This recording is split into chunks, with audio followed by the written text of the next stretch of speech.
The project pan journey continues. Welcome back everyone to my channel. I am Alyssa and I talk about all things personal finance and conscious consumerism.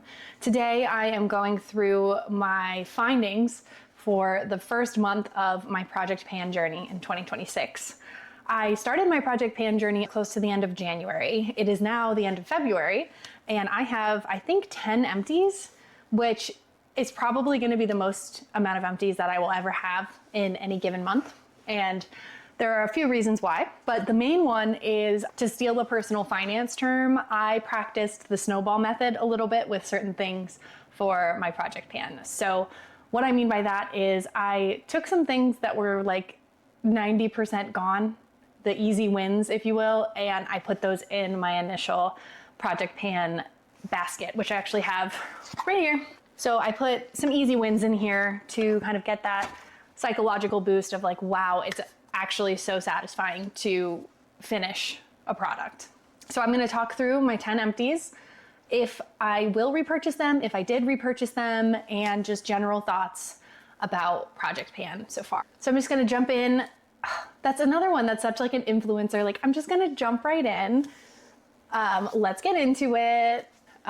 So how do I do an intro that's not like the super cliche? Wait, I have another super cliche actually. Here's my iced coffee in my little can cup thing. I ran a small business in 2025 and it was a really awesome experience and I loved it. And we had versions of this cup that we sold with different designs on them. So I have a ton of extras and I feel so basic with them, but I love watching a basic video. I love a girly with her iced coffee and I love this. I love that sound. So I'm just gonna be her. Why not? I'm gonna be her. So I've got my cozy drink and let's get into it. Okay, for real, let's talk about my project pan. This is my little empty bucket for my project pan so far. I think it is exactly 10, though to be fair, one of these was empty when I did my inventory and I immediately put it in my empties. So that one doesn't really count, but I'm gonna show you anyway. So let's see if there's a way for me to organize this. There really isn't. So I'm gonna I'll just start with this one. My first empty of project pan was like 99% empty when I started this. I had been opening the container and filling it with water to get all of the insides out to use as much as possible. It's the KP Bump Eraser Body Scrub. It's an AHA like exfoliant, so it's both a physical and a chemical exfoliant, and it's meant for KP bumps, which I always forget what KP actually stands for. Let me Google her really quick. Google KP bump. KP is keratosis pilaris. So this is, just to define it for you all, a harmless common skin condition causing small, rough, flesh-colored or red chicken skin bumps, often on the upper arms, thighs, and cheeks. It is caused by excess keratin blocking hair follicles. So I had this so unbelievably bad from my elbow to my shoulder and a little bit on my back. Just kind of out of nowhere, actually, starting last summer. I was like mortified by it. I had no idea what it was. I did my research and found out that it was KP.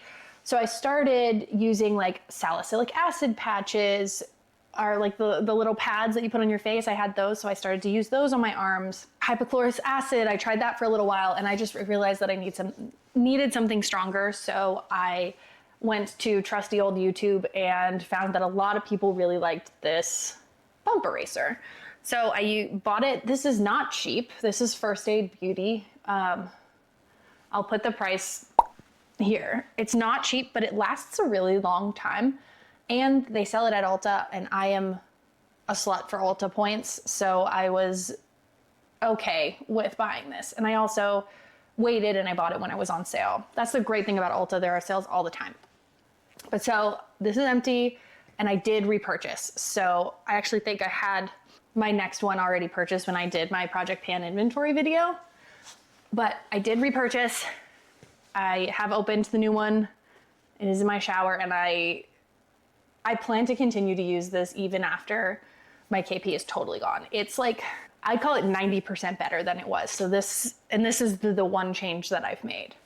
So I can attribute that to this, and I think that the big test will become summer.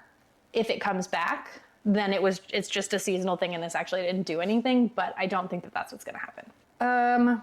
We'll just do this next one because this is also the only one in this category for makeup. I ran out of the Morphe Micro Brow Pencil. This stuff is great. It's a super like micro pencil. They're being really truthful about that.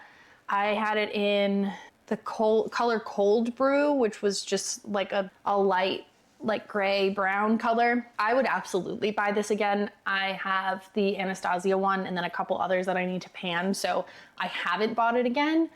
But once I'm done with all of that, I think I probably would buy this. I think this is really comparable to the Anastasia one in terms of like the thinness of the product in this little tube thing. And the Anastasia one is way more expensive. This one is, I would say, reasonably priced. If you know of any other like micro pencils that are more drugstore or more affordable, if you could let me know in the comments, that would be great, because this is one of those things that I kind of think it's all the same.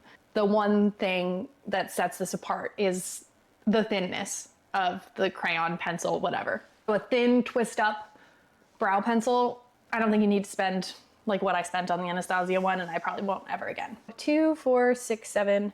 Oh, so I had 9, I guess, not 10. Well, that's less fun for a video title. Anyway, here's another one that is the lone star of its category, is the Imaginary Authors Whiff of Waffle Cone. Hello. This is redonkulous. This is a good camera. What's happening? There you go. The Whiff of Waffle Cone perfume sampler. I've been pairing this with the Hot Cakes Sniff perfume sampler that I have, and it's so good together. They smell delicious. But I don't think that there's a reason to buy this either in another sample. I think I paid like $6 for this, or in a bigger size, just to layer with another scent that already smells delicious. So I am not gonna buy this right now.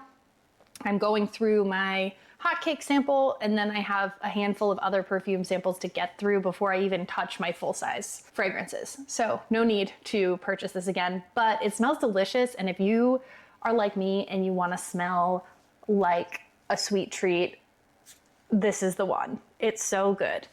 My dream, and I haven't found it yet, but I think Sniff is like getting closer and closer with like the whipped cream and the hotcakes that they're putting out, is I want to smell like a cinnamon bun, like a sugary, sweet, cinnamony smell. I want that so bad. Way back, Bath & Body Works had a hand sanitizer that smelled like cinnamon buns, and they discontinued it, and every once in a while they'll bring it back.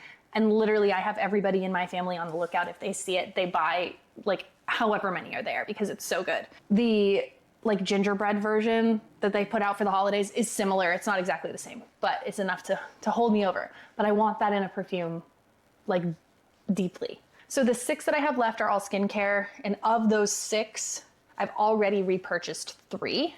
And this came directly from the really helpful conversations that I had in the comments of my inventory video.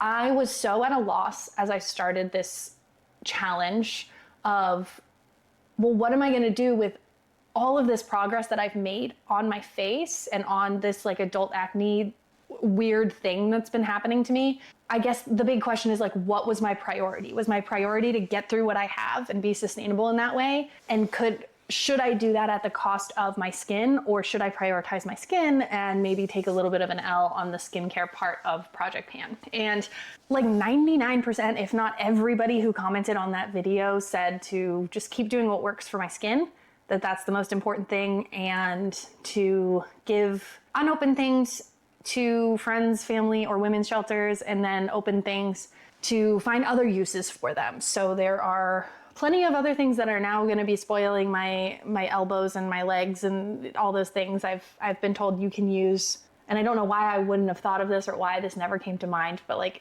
you don't have to do what these products tell you. You can use them wherever you want. So like, for example, this milky toner that I have in my pan box, like I don't have to use it on my face. I can use it on my neck. I can use it on my shoulder, whatever. So that's what I'm doing. And I'm gonna show you the 3 products that I panned in February that I've already replaced. And basically, these are 3 steps of my 4-step skincare routine that I just happened to run out of all of them within like a week of each other.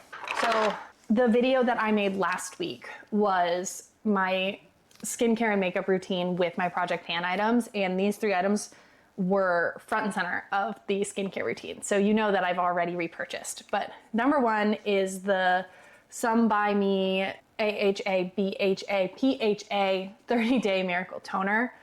This is an exfoliating toner that apparently also brightens and moisturizes. I don't know, but my esthetician really likes what it's doing for my skin, so she said to just keep doing what I'm doing there, and you all affirmed that, so I repurchased. Both times I've bought this, it's been on like really good sale on Amazon.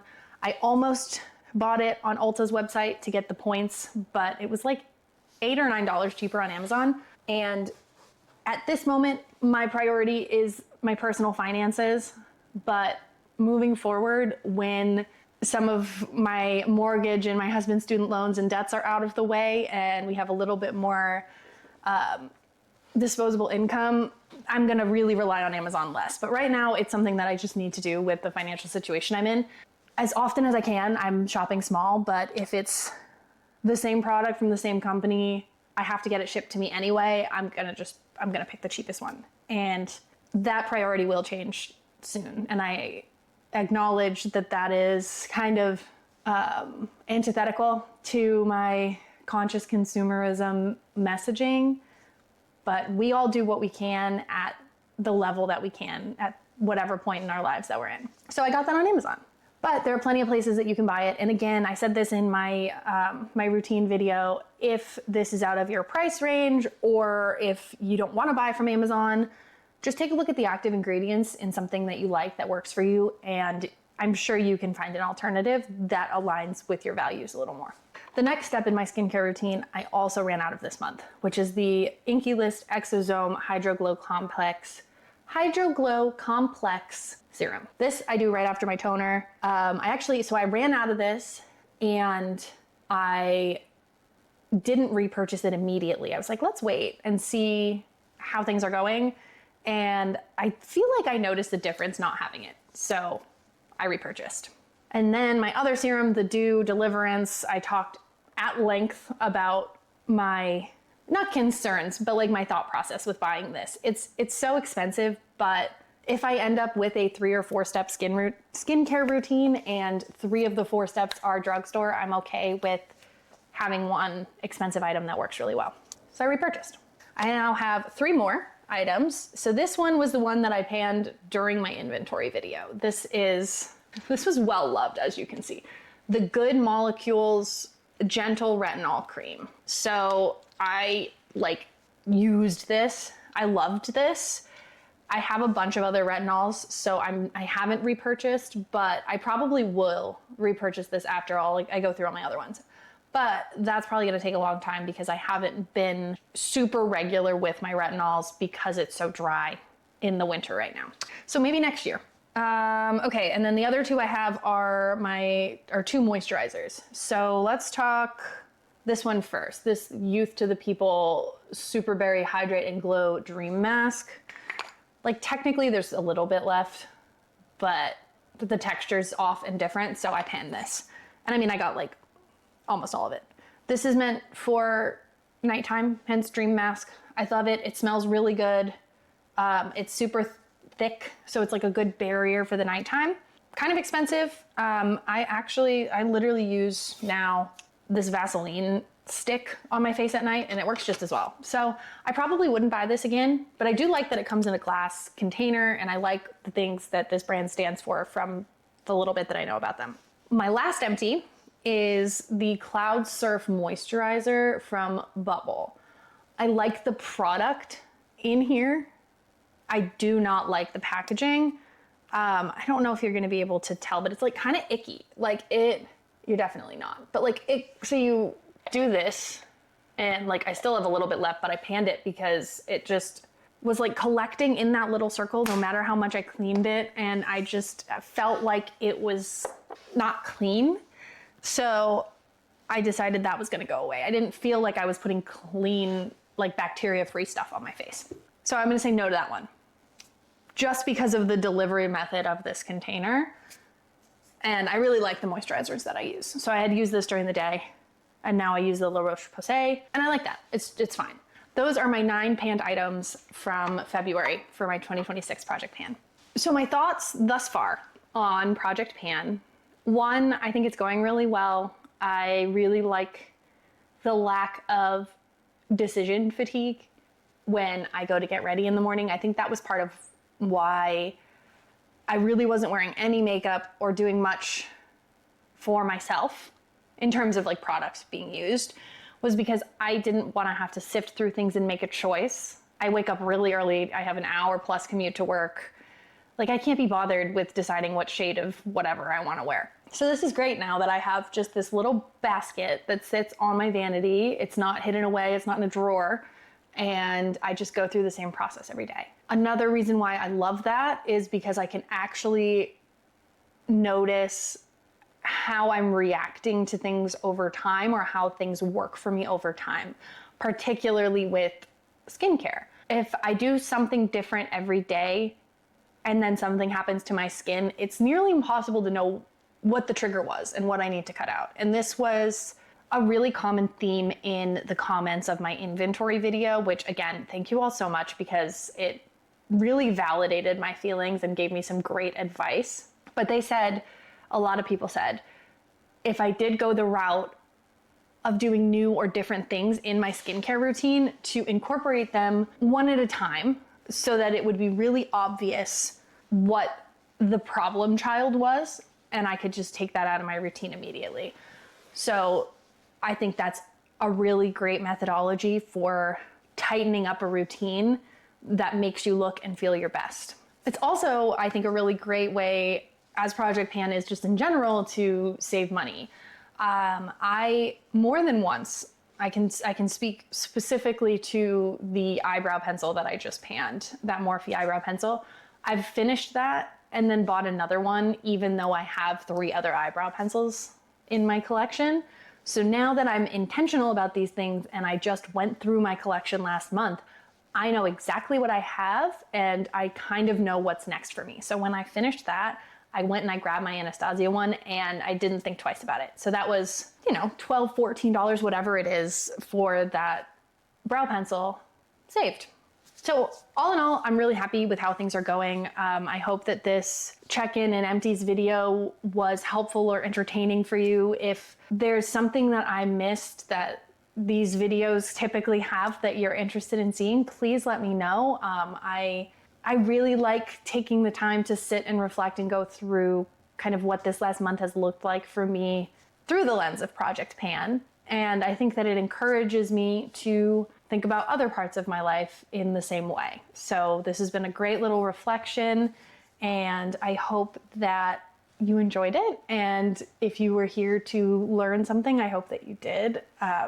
I've certainly learned a lot so far, and we're only 1 month in. Thank you again for all your support. I appreciate all your comments, and please never hesitate to leave me advice, to comment on a video and tell me that something that I'm doing might hurt my skin, or it's not great for the environment, or honestly, even just giving me a push right now and being like, that you shouldn't be shopping from Amazon. So sit with that and think about it for a minute. I appreciate that. It gives me the opportunity to be a little bit introspective. So the comments are an open space. I welcome feedback, both constructive and positive. It lets me know what people want to see, all 300 of you, I think, which is super exciting. And it informs my filming schedule. I wouldn't have filmed the video that I filmed last week about my routine had, 3 or 4 people not asked for it. So I hope this was good. I hope you enjoyed, and I will see you in the next one.